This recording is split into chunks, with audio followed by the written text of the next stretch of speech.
Genesis 6, when the heavens wept. Based on Genesis 6, 1-22. When the world turned dark, the earth was no longer innocent. Men multiplied, cities grew, but so did violence, corruption, and something even more terrifying. The sons of God saw that the daughters of men were beautiful. Genesis 6:2. They took them, whoever they desired. Giants were born. The Nephilim were on the earth in those days. Genesis 6:4. Creatures of legend, monsters of strength, and the world was overrun with wickedness. The grief of God then, the unthinkable. The Lord saw how great the wickedness of man had become. Genesis 6:5. Every thought, every intention twisted, evil and God and grieved. The Lord regretted that he had made mankind, and his heart was deeply troubled. Genesis 6:6. He would not let it go on. A storm was coming, the last hope. But one man stood apart, Noah. Noah found favor in the eyes of the Lord.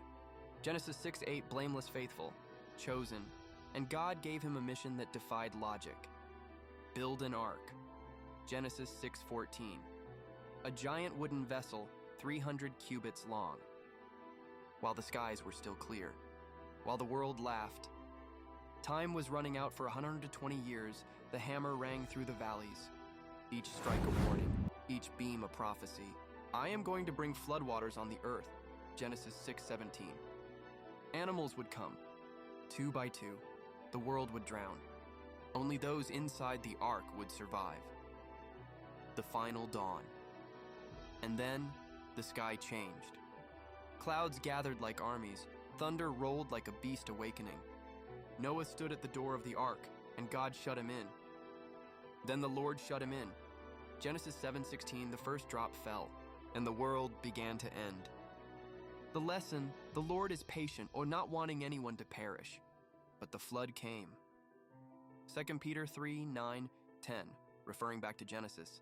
Evil has a limit, but grace has a door, and that door is open for now.